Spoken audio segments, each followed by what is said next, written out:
প্রিয় দর্শক, এই করোনার সময়ে এক শ্রেণীর মানুষ আছে যারা মানুষ মেরে অবৈধ ব্যবসা বাণিজ্য করে তাদের সাম্রাজ্যের পাহাড় গড়ে তুলছে।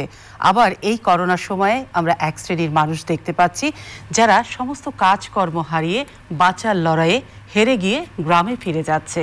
বিভিন্ন পরিসংখ্যান কিন্তু বলছে যে এই করোনাকালীন সময়ে প্রায় 40% বেশি মানুষ দরিদ্র হয়েছে।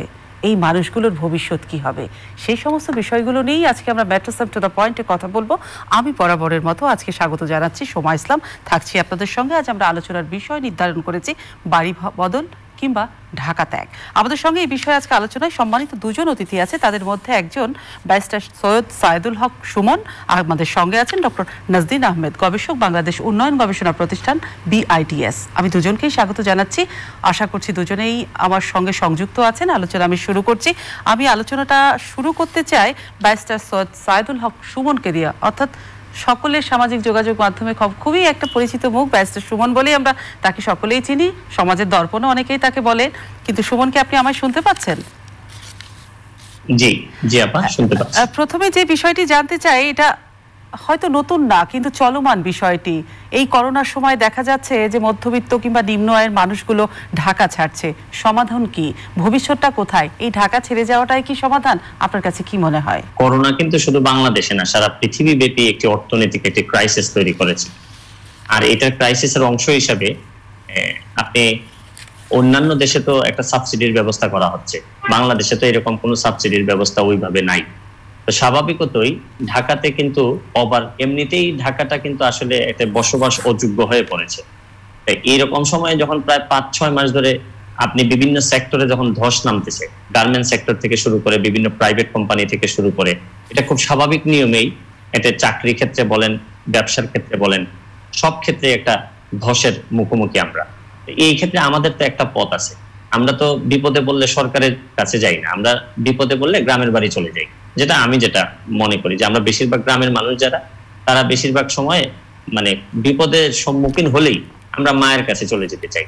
এটা একটা বড় একটা ব্যাকআপের জায়গা। তবে আপনি অর্থনৈতিক দৃষ্টিকোণ থেকে যদি আপনি আমাকে জিজ্ঞেস করেন যে এই আশাটা কিন্তু হয়তো যারা আসতেছেন তারা হয়তো অনেক কষ্ট পাবেন বা কষ্ট বুকে নিয়েই কিন্তু গ্রামের দিকে রওনা দিচ্ছেন।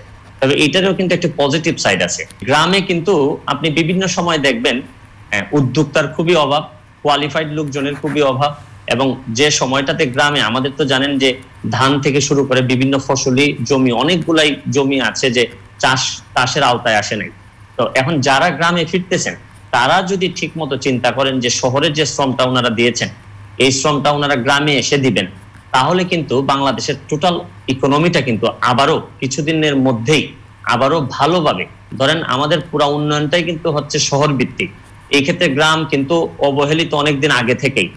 এই মুহূর্তে যদি যারা গ্রামে চলে আসবেন তারা কিন্তু কোয়ালিটি প্রোডাক্ট, তারা গ্রামে এসে যদি কোনোভাবে আপনি নিজেকে সেটেল করতে পারেন এবং তাদের যে জ্ঞান এটা যদি বা অভিজ্ঞতা এটা যদি গ্রামে কাজে লাগাইতে পারেন, দেখবেন আমাদের কিন্তু গ্রাম ভিত্তিক সোসাইটি যদি কোনোভাবে আমরা গড়ে তুলতে পারি, তাহলে সাস্টেইনেবল ডেভেলপমেন্ট যেটা বলে, শুধু শহর ভিত্তিক না, এটা সাস্টেইনেবল ডেভেলপমেন্ট হবে। এবং সাথে ঢাকা শহরটা কিন্তু রীতিমতো বসবাসের অযোগ্য, এত ওভার ক্রাউডেড। এখানে যদি কিছু মানুষ এমনিতেই যদি এখান থেকে বের হয়ে আসেন, তাহলে ঢাকা শহরের জন্য একটা রাজধানী যেরকম হওয়া উচিত, যারা রাজধানী নিয়ে কাজ করেন তাদের জন্য এটা একটি সুবিধা হবে। ব্যারিস্টার সুমন, আপনি আমাদের সঙ্গে থাকুন। আমি একটু যেতে চাই ডক্টর নাজদিন আহমেদের কাছে। শুনতে পাচ্ছেন কি আপনি আমাকে? শুনতে পাচ্ছি। ব্যারিস্টার সুমন বেশ কিছু তার পরামর্শ এবং তার মতামতগুলো তুলে ধরছিলেন আমাদের সঙ্গে, আপনি নিশ্চয়ই শুনেছেন। তার একটা কথা আমাদের খুব ভালো লেগেছে, বিপদে পড়লে মানুষ আসলে সরকারের কাছে যায় না, ফিরে যায় গ্রামে। কিন্তু তিনি আবার বলছেন যে শহরের উপর থেকে চাপ কমে যাবে, গ্রামে একটা অর্থনীতি সমৃদ্ধ হবে এই করোনার সময়। কিন্তু যে মানুষগুলো শহর বিমুখ হয়ে কাজ হারিয়ে গ্রামে ফিরে যাচ্ছে, কিন্তু সেই মানুষগুলো যে বলছেন উনি যে উদ্যোক্তা তৈরি হবে, উদ্যোক্তা তৈরি হওয়ার জন্য কিন্তু পুঁজি লাগে। যারা কাজ হারিয়ে ফিরছেন, উদ্যোক্তা তৈরি করবার জন্য তাদের পকেটে পুঁজিটা না থাকলে ডক্টর নাজদিন, তারা আসলে উদ্যোক্তা কি করে তৈরি হবে? এই পুঁজিটা আসবে কোথা থেকে? তার আগে বুঝতে হবে কারা শহরে এসেছিলেন আর কারা ফিরে যাচ্ছেন। সেখানে এটা কিন্তু নানান ধরনের মানুষ, যিনি নদী ভেঙে শহরে এসেছিলেন কাজের জন্য তার অবস্থা একরকম, তার কিন্তু গ্রামে ফিরে যাওয়ার উপায় নেই। আবার যিনি চাকুরির সুবাদে এসেছিলেন, কিংবা চিকিৎসক হয়েছেন, শিক্ষক হয়েছেন, ব্যবসার সুবাদে এসেছেন, প্রাইভেট সেক্টরের কোনো ব্যবসা প্রতিষ্ঠানে কাজ করছেন, কিংবা লয়ার হয়েছেন, তারা যারা শহরে এসেছেন তাদের মধ্যে যাদেরকে ফেরত দিতে হচ্ছে সেই অবস্থাটা কিন্তু ভিন্ন। সুতরাং যারা ফেরত যাচ্ছেন এখানে নানান ধরনের মানুষ আছেন।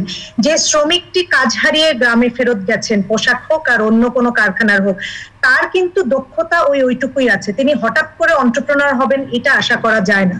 এবং অনেকে আছেন গ্রামে গিয়ে তাৎক্ষণিক হয়তো কৃষি শ্রমিক কিংবা অন্য কিছুতে যোগ দিতে পারবেন, কিন্তু যে ব্যক্তিটি একটি বেসরকারি খাতে, ধরেন তিনি একটা অফিসার র্যাঙ্কে চাকরি করতেন, তেমন জায়গায় সেই প্রতিষ্ঠানটি বন্ধ হয়ে গিয়ে তিনি যদি চাকরিহীন হন এবং তিনি যদি গ্রামে ফিরে যান, তিনি কিন্তু হঠাৎ করে কৃষি শ্রমিক হতে পারবেন না। কাজে এখানে শুধু যে উদ্যোক্তা হবেন তা কিন্তু না। আমার মনে হয় সুমন ভাই যেটা বলছিলেন যে গ্রামে যারা ফেরত গেছে তারা নানান ধরনের কাজে দক্ষ।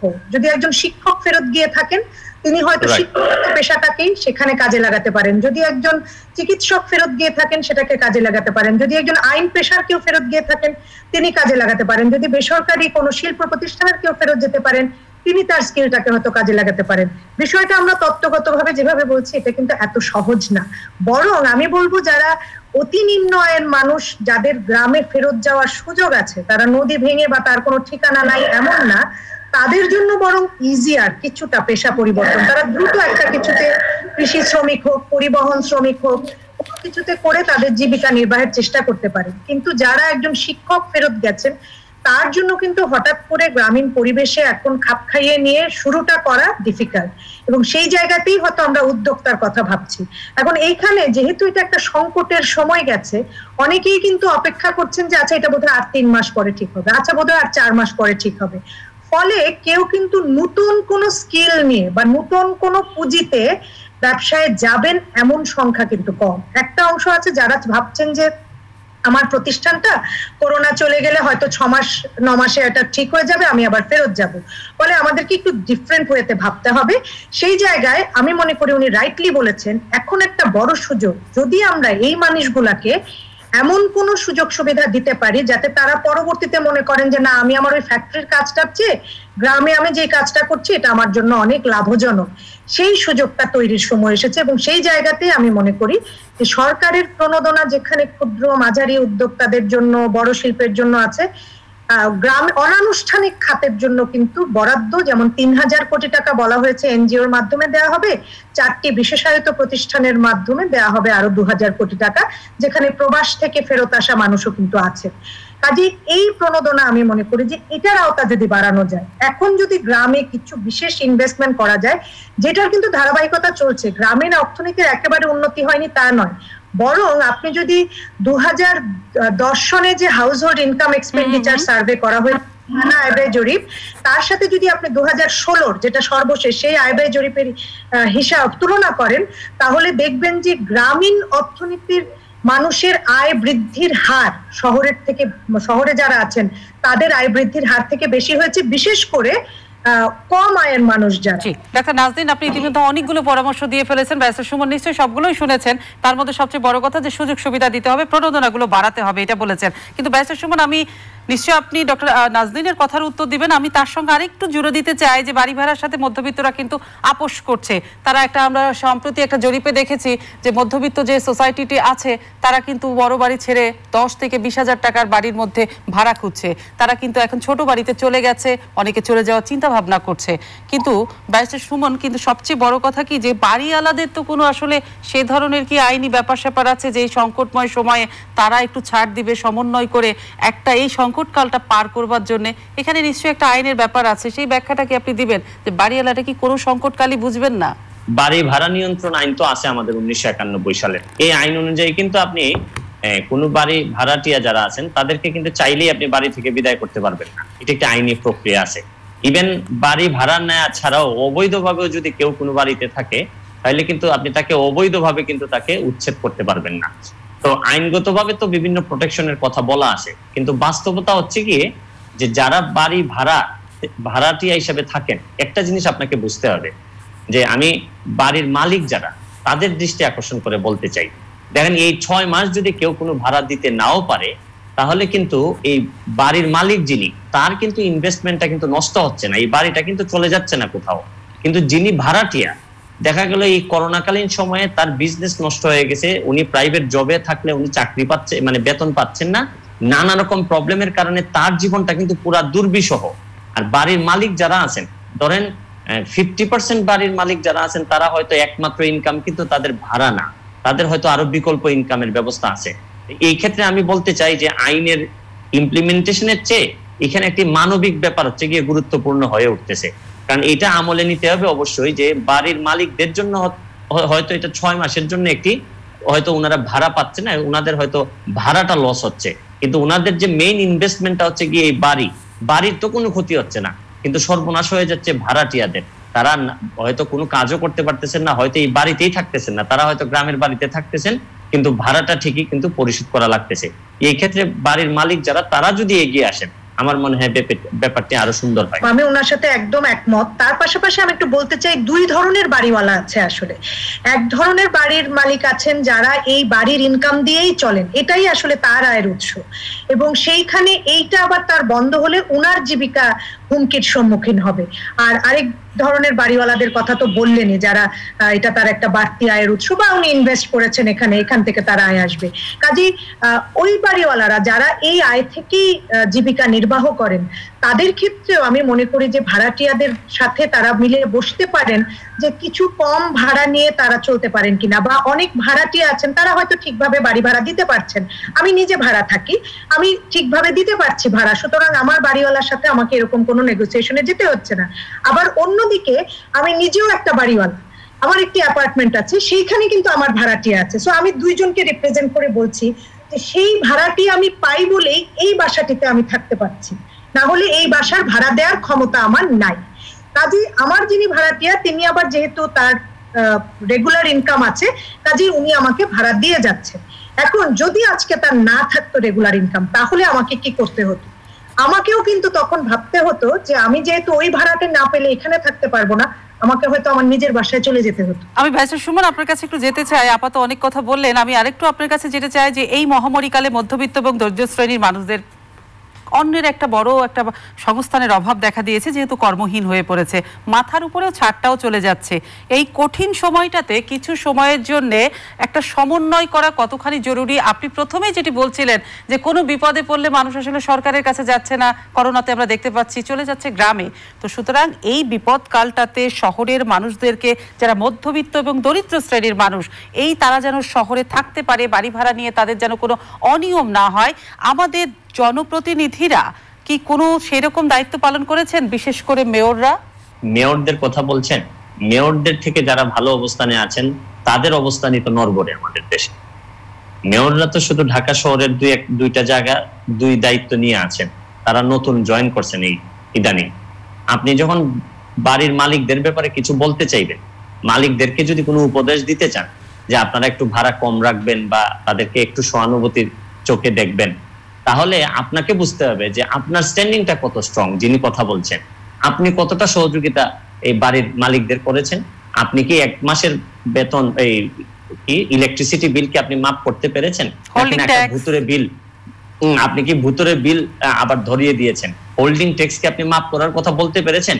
আরে শাসন করা তো তারই সাজে যে সোহাগ করে, তা আপনি না সোহাগ করলেন, না কিচ্ছু করলেন, আপনি তো এই লোকাল স্ট্যান্ডার্ডই নাই, আপনার তো নৈতিক কোনো জায়গায় নেই দাঁড়ায় আপনি বাড়ির মালিকদেরকে বলবেন যে ভাই আপনারা একটু মানে মানবিক আচরণ করেন। আপনারাই কতটা মানবিক?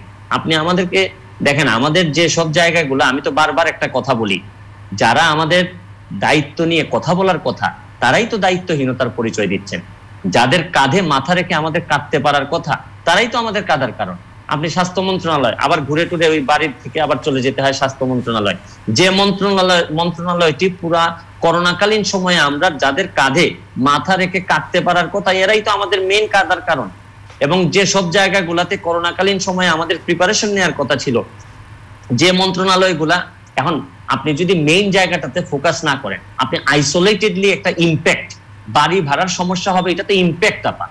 কিন্তু মেইন কথাটা হচ্ছে গিয়ে যে আপনি করোনাকালীন সময় আপনি 3 মাস সময় পাইলেন, সময় পাওয়ার যদি প্রস্তুতিটা যদি ভালো হতো, তাহলে তো আপনার এই ধরনের এই যে কনসিকুয়েন্স যেগুলো আসবে, শুধু বাড়ি ভাড়া কি, গ্রামে গিয়ে এখন প্রেসার করবে। এই যে আপা যে বললেন, নাজনীন আপা যে বললেন যে যদি আপনি প্রণোদনার ব্যবস্থা না করেন, আপনি কি সেই ধরনের প্রণোদনার ব্যবস্থা করছেন? আপনি গার্মেন্টসকে আমাদের প্রণোদনা দেওয়া হয়েছে, কিন্তু গার্মেন্টস তো ঠিকই তাদের কর্মী ছাঁটাই করে ফেলতেছে। তারা কি বলছে যে আমরা 3 মাস অন্তত বেতন দিতে পারবো? কিন্তু যাদের প্রণোদনা পাওয়ার কথা, যারা মার্জিনাল লেভেলে থাকেন, তারা তো ওইগুলা পাচ্ছেন না। এই জন্যই তো আমাদের জায়গাটা বেশি চিন্তার। যারা মধ্যবিত্ত, যারা ঢাকা ছাড়ছেন, তাদের চিন্তার জায়গাটা কোথায়? তারা ভাবতেছেন যে আমি গ্রামে যাচ্ছি ঠিকই, আসলে সম্ভবত আমি একা এই পৃথিবীতে, উপরে আকাশ আর নিচে আমি ছাড়া। সরকার যেসব কনসেপ্ট, আমাদের ওয়েলফেয়ার স্টেট হইলে না হয় আমরা চিন্তা করতাম যে আমার বাবা বা আমার বাবার জায়গায় সরকার বা রাষ্ট্র দায়িত্ব নিবে।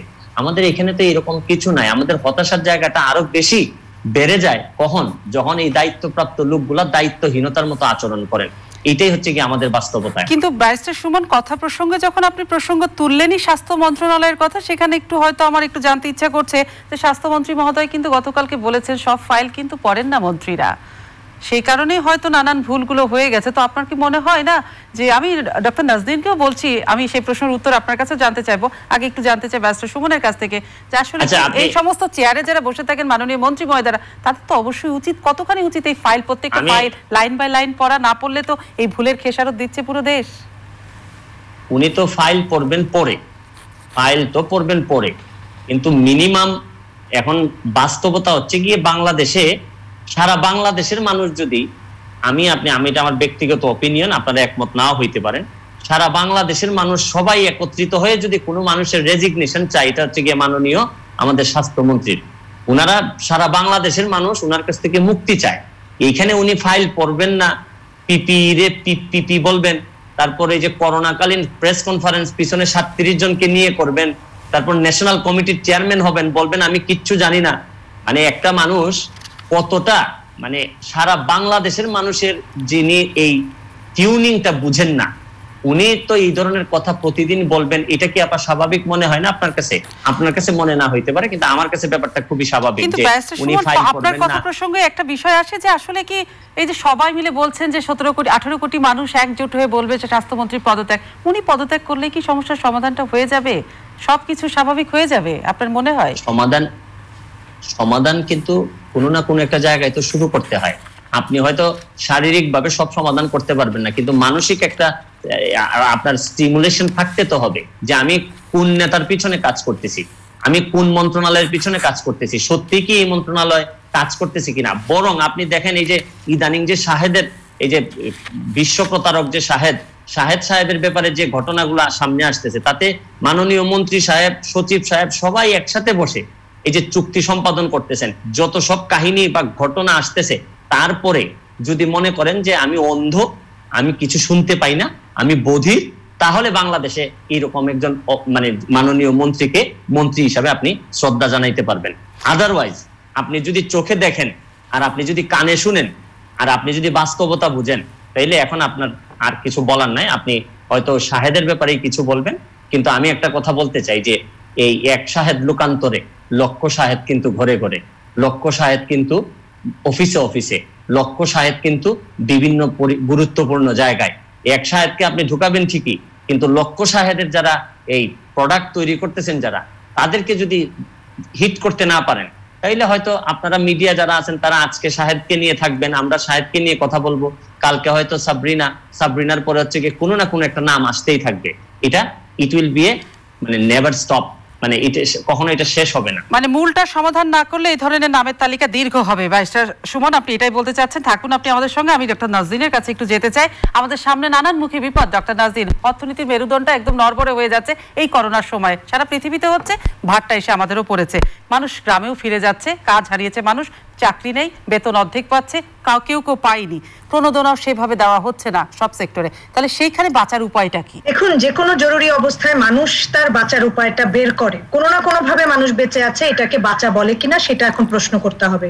আমরা একটা জরুরি অবস্থার ভিতর দিয়ে যাচ্ছি এবং এখানে বুঝতে হবে যে আসলে কোনটা দিয়ে কি তৈরি হচ্ছে। আমরা এখন এই কয়েক মাস যাওয়ার পরে এইটা বুঝে গেছি যে করোনার হাত থেকে সহজে আমাদের মুক্তি নেই। কালকেও যদি একটা প্রতিষেধক আবিষ্কার হয়ে যায়, পরশুদিন সবকিছু নর্মাল হয়ে যাবে না, তারপরেও একটা সময় লাগবে স্বাভাবিক হতে। তাহলে এই যে সময়, কেউ বলছেন 1 বছর, কেউ বলছেন 2 বছর কিংবা তার চেয়েও বেশি, এই সময়টি থেকে অর্থনীতির এই ক্ষতি আমাদের পক্ষে সহ্য করা সম্ভব? আসলে কিন্তু সেটা সম্ভব না। আমাদেরকে ফেরত যেতে হবে অর্থনৈতিক কর্মকাণ্ডে। তাহলে কি আমরা জীবনের ঝুঁকিতে যাব? সেইখানে ঘুরে ফিরে কিন্তু স্বাস্থ্য মন্ত্রণালয় কিংবা স্বাস্থ্যের অবস্থার ভূমিকাটা আসে।